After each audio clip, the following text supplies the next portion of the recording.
kita ketemu lagi. Kita ketemu lagi ya untuk materi teknologi bersih, dalam hal ini membahas tentang daya dukung dan daya tampung terkait dengan ekosistem perairan. Jadi kalau kita lihat dari paradigma untuk lingkungan itu ada yang disebut dengan carrying capacity atau daya dukung ya.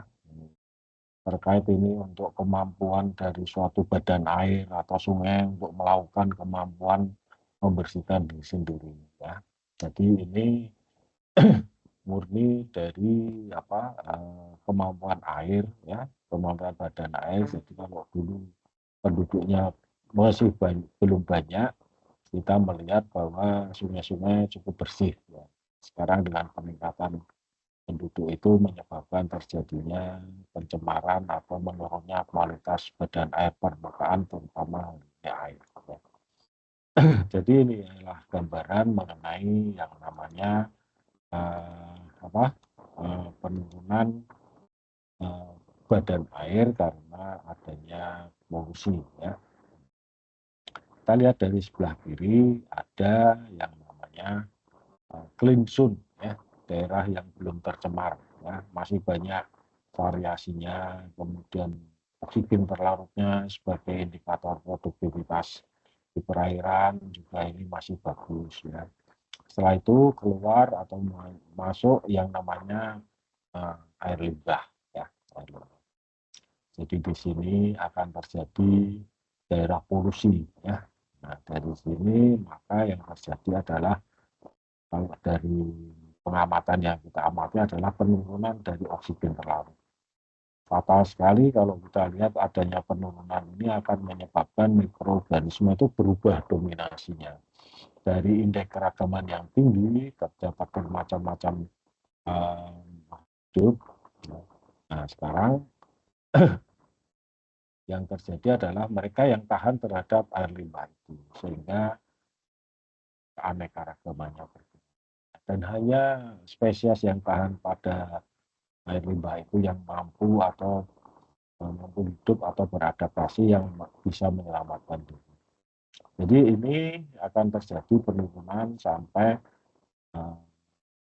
oksigen terlarutnya mungkin bisa nol ya. Kalau fatal sekali kalau bisa nol mungkin banyak yang mati mikroorganismenya, dan yang hidup adalah mereka yang cenderung bisa hidup dengan oksigen terbatas atau sifatnya anaerobik. Jadi ini daerah polluted water ya, polluted water. Daerah yang berpolusi. Nah, seiring dengan adanya reaerasi atau yang lain ini ada kontak antara permukaan dari badan air dengan dengan udara di atmosfer, maka akan terjadi reaerasi. Ini cukup untuk memberikan hasil ya, bahwa sudah mulai terjadi peningkatan oksigen terlarut ya, dan ini mungkin zat-zat organik yang ada di dalam air limbah itu sudah berkurang dan kenaikan oksigen terlarutnya sudah mulai naik dan akan kembali lagi ke daerah yang namanya clean water lagi ya. Nah, kita tidak tahu nih kalau itu merupakan air limbah dari pabrik itu sumbernya tetap. Tapi yang dikhawatirkan adalah kalau itu permukiman ya, di mana sumbernya tersebar ataupun erosi yang lainnya. Jadi mungkin ini ada limbah di sini ada limbah lagi, di sebelahnya lagi limbah lagi. Jadi kondisinya itu menjadi nol terus oksigennya ya, itu yang agak repot. Yang itu yang menyebabkan terjadinya penurunan kualitas air di dalam perairan. Jadi ini kira-kira kalau kita lihat antara ada yang membagi 4, ada yang membagi 5, clear water ya, ini oksigennya masih bagus. Mungkin kalau kita anggap itu adalah saturation level atau jenuh ya, masih tinggi. Kemudian mulai tadi zona degradasi ya, karena masuknya air limbah, maka mungkin tinggal 40, bahkan pada zona aktif dekomposisi ini mungkin nol ya. Nah, ini yang tidak kita inginkan. Jadi di sini kalau kondisinya anaerobik maka senyawa-senyawa karbon itu tidak jadi CO2, dominasinya terjadi CH4, belerangnya jadi H2S ya, nah, air nitrogennya jadi NH3, jadi cenderungnya ini berbau ya. Nah, ini kemudian ada recovery. Recovery itu berarti ada area aerasi atau yang lain itu mulai keruh ya, nah, mulai tumbuh dan akhirnya kembali ke zona ini. Nah, ini kalau air limbahnya sumbernya tunggal ya. Tapi kalau air limbahnya nanti banyak gitu, jadi kita tidak tahu nih seberapa jauh kemampuan dari sungai itu akan melakukan self purification. Bahkan mungkin tidak sempat untuk melakukan self purification karena beban yang sangat berlebih ya. Jadi kalau kita lihat dari tolok ukurnya, maka tolok ukurnya adalah baku mutu ya, baku mutu. Jadi tidak boleh melebihi baku. Jadi sesuatu atau konsentrasi yang sudah di atas baku mutu tidak termasuk atau tidak mempunyai daya dukung. Kalau yang masih di bawah baku mutu, berarti dia masih mempunyai daya dukung untuk menampung air limbah yang akan dihasilkan oleh suatu kegiatan. Ya. Jadi self purification sendiri didefinisikan sebagai dari peran mikroorganisme atau MO. Ini sebagai indikator ya. Maka badan air akan mendapat buangan atau polutan. Ini akan mengalami 4 fase, ya, sampai mencapai yang disebut tadi clean zone ya atau clear water. Jadi tahap pertama tadi yang namanya zona degradasi dari gambar tadi. Ini air limbah masuk ke sungai ya. Berarti kalau yang menyerap oksigen terlalu adalah senyawa-senyawa organik ya. Kita biasanya parameter untuk senyawa organik itu adalah COD dan DO. Nah, DO ini sebagai parameter utama untuk menyatakan produktivitas dari suatu perairan ya. Itu akan terus drastis akibat dekomposisi dari material organik. Ya, jadi kekeruhan terutama oleh parameter PSS padatan bersuspensi total itu akan mengakibatkan terhalangnya sinar matahari. Ya, nah, air yang dihasilkan berwarna abu-abu dan terjadi endapan lumpur di dasar sungai dan tanaman hijau berkurang dan DO diperkirakan tinggal 40%. Ya, 40%. Jadi senyawa organik ini akan menyerap oksigen terlarut atau dissolved oksigen atau DO yang cukup besar. Ya. Ini akan menyebabkan terjadinya penurunan produktivitas dari suatu perairan. Ini zona degradasi. Zona yang kedua adalah zone of active decomposition. Jadi zona aktif dari dekomposisi. Ini pencemaran paling berat ya. DO mungkin paling rendah gitu ya. Timbul bau ya. Jadi C harusnya jadi CO2 kalau oksidasi ini jadi CH4 ya. Kemudian belerang yang harusnya dari SO2 kalau dioksidasi ini direduksi jadi H2S ya yang baunya khas yang airnya berwarna hitam. Banyak spesies ikan yang mati ya. Yang tumbuh subur adalah bakteri dan jamur dan membentuk suatu selat bangkit ke permukaan. Jadi kalau kita lihat suatu perairan yang berhenti gitu, lumpurnya akan berwarna hitam ya. Nah, tapi selanjutnya dengan bergeraknya air sungai akan terjadi yang namanya reaerasi alamiah. DO-nya meningkat, ya. DO meningkat. Ini sudah menyebabkan suplai untuk oksigen terlarut dalam rangka mengoksidasi senyawa organik sudah cukup baik. Ya. Zona yang ketiga adalah yang disebut zona recovery atau pemulihan. Ya. Ditandai dengan oksigen terlarut yang meningkat. Ya. Kita mungkin bisa melihat kasus-kasus misalnya PLN mati sampai 3 jam atau 4 jam, banyak kejadian ikan-ikan di akuarium banyak yang mati karena suplai oksigen dari aerator kurang ya. Kemudian spesies ikan mulai nampak ya. Jadi tidak hanya ganggang dan jamur, tapi ikan sudah mulai nampak dan ganggangnya tumbuh dengan subur. Ini zona recovery. Yang terakhir zona air yang jernih adalah kehidupan akuatiknya, kehidupan perairannya mendekati keadaan semula sebelum bercampur dengan ya. Oksigen terlarutnya tinggi sehingga aktivitasnya atau produktifnya tinggi ya. Kalau clear water berarti konsentrasi TSS padatan tersuspensi kecil sehingga sinar matahari bisa sampai ke dalam dari perairan yang menyebabkan menghasilkan proses fotosintesa. Ya, fotosintesa ini nanti akan menghasilkan oksigen yang cukup vital bagi kehidupan di perairan. Ya. Kemudian terbatasnya daya dukung lingkungan alami dalam menetralkan pencemaran yang makin meningkat. Kita melihat bahwa kalau dulu kita itu masih bisa bercerita tentang sungai yang jernih, sekarang kenapa tidak? Ya ini karena ini, ya, bahwa sumber air yang bervariasi tersebar itu akan mengakibatkan proses pemulihan sungai menjadi sulit. Okay? Jadi yang selama ini dilakukan oleh industri melakukan apa yang disebut dengan pengolahan limbah. Dan itu kecenderungannya semua air limbah akan dicampur jadi satu. Ya, campur jadi satu. Itu yang disebut dengan end of pipe treatment. Ya. Ini sekarang sudah banyak dihindari karena banyak biaya yang besar dan juga kesulitan dalam operasi. Persoalan yang muncul pada pendekatan end of pipe treatment adalah pencemaran dan kerusakan lingkungan tetap terjadi dan cenderung terus berlanjut. Ya. Jadi satu, mungkin masih rendahnya penaatan dan penegakan hukum, masih lemahnya perangkat peraturan yang tersedia, dan masih rendahnya tingkat kesadaran. Kita bisa melihatlah kalau ada ipal yang belum memenuhi baku mutu dibuang, mungkin airnya panas, mungkin berwarna atau yang lain. Jadi kalau dikatakan end pipe of treatment ini adalah pendekatan yang sifatnya reaktif, yaitu yang bereaksi setelah limbah terbentuk. Okay. Jadi ini dikatakan tidak efektif dalam memasukkan masalah pencemaran karena kenyataannya pengolahan limbah hanyalah mengubah bentuk limbah. Kita tidak bisa menghilangkan, ya, hanya membuat bentuk yang lebih sederhana, yang tidak berbahaya, yang lebih mudah untuk kita.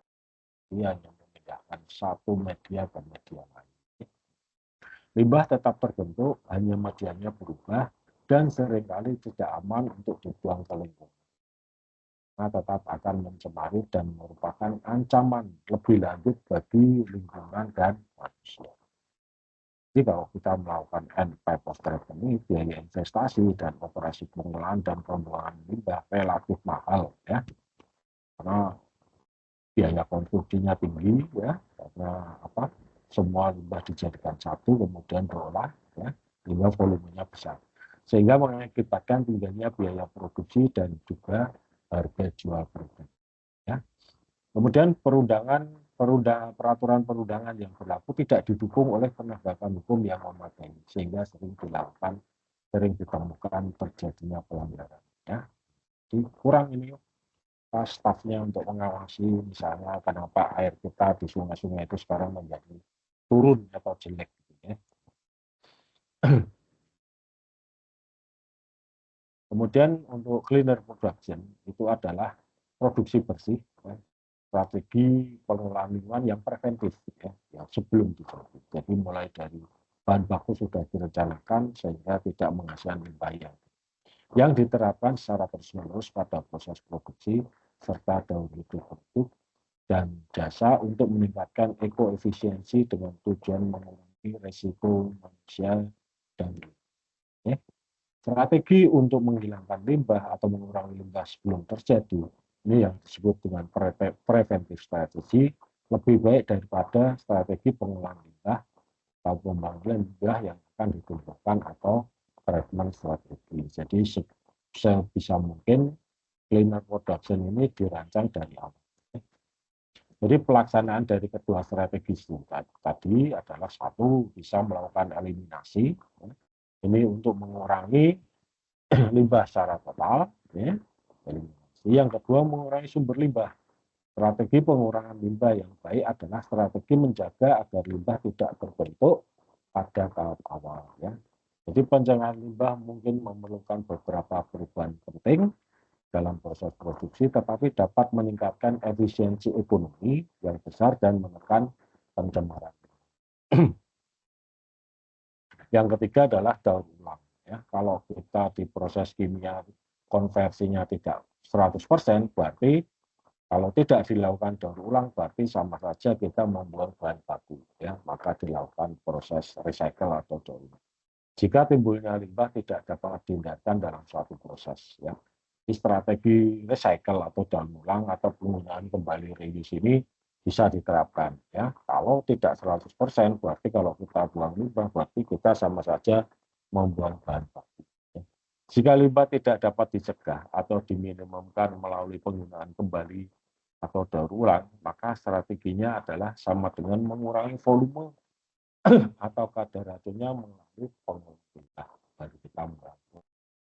Jadi walaupun strategi ini kadang-kadang dapat mengurangi jumlah limbah, tetapi tidak sama efektifnya dengan mencegah limbah dari awal. Yang keempat, pengolahan limbah ini adalah sebetulnya strategi yang terpaksa dilakukan jika perusahaan belum mengantisipasi adanya teknologi baru yang sudah bebas limbah. Sekarang kita kenal yang namanya persetujuan teknis, di mana orang itu dipaksa untuk melakukan full recycle, mengurangi sekecil mungkin limbah yang keluar dengan mengusahakan penggunaan kembali atau recycle, ya, yang dilakukan. Jadi limbah yang sudah terjadi dan ada dalam sistem produksinya itu sama dengan kualitas dan kuantitas limbah dikendalikan agar tidak melebihi baku mutu. Ya. Yang kelima adalah pembuangan limbah. Ini strategi terakhir yang perlu dipertimbangkan adalah metode pembuangan alternatif. Pembuangan limbah yang tepat merupakan suatu komponen penting dari keseluruhan program manajemen lingkungan, meskipun ini adalah teknik yang paling tidak efektif. Yang terakhir mungkin adalah remediasi, ya, penggunaan atau pemulihan bahan-bahan yang terbuang bersama limbah. Ini untuk mengurangi kadar racun dan kuantitas limbah yang ada. Nah, jadi kalau kita lihat manfaat dari penerapan produksi bersih, ya, antara lain satu, lebih efektif dan efisien dalam penggunaan sumber daya alam, ya, mengurangi biaya yang berkenaan dengan lingkungan, mengurangi atau mencegah terbentuknya pencemar, mencegah berpindahnya pencemar dari satu media ke media lain. Yang kelima, mengurangi resiko terhadap kesehatan manusia serta lingkungan, memberikan peluang untuk mencapai sistem manajemen lingkungan pada ISO 14000 dan memberikan keunggulan daya saing di pasar domestik dan internasional. Terus, apa hambatan kita? Ya, hambatan pada aspek ekonomi dan teknis adalah satu, keperluan biaya tambahan peralatan, tingginya modal atau investasi dibanding kontrol pencemaran secara konvensional sekaligus penerapan produksi bersih. Ya. Penghematan proses produksi bersih yang belum nyata realisasinya, kurangnya informasi tentang produksi bersih, sistem yang baru ada kemungkinan tidak sesuai dengan yang diharapkan atau malah menyebabkan gangguan, ya. Dan fasilitas produksi ada kemungkinan sudah penuh, tidak ada tempat untuk tambahan peralatan. Ya. Di kendala juga untuk sumber daya manusia dalam penerapan produksi bersih. Satu, kurang komitmen manajemen puncak. Yang kedua, adanya keengganan untuk berubah baik secara individu maupun organisasi. Ketiga, lemahnya komunikasi internal. Keempat, pelaksanaan organisasi yang kaku. Kelima, birokrasi terutama dalam pengelolaan data. Yang keenam, kurangnya dokumentasi dan penyebaran informasi serta kurangnya pelatihan kepada sumber daya manusia terkait dengan produksi bersih. Itu yang bisa kita sampaikan pada jumpa kita saat ini terkait untuk produksi bersih dalam hal daya dukung dan daya tampung. Ya. Terima kasih atas perhatiannya. Assalamualaikum warahmatullahi wabarakatuh.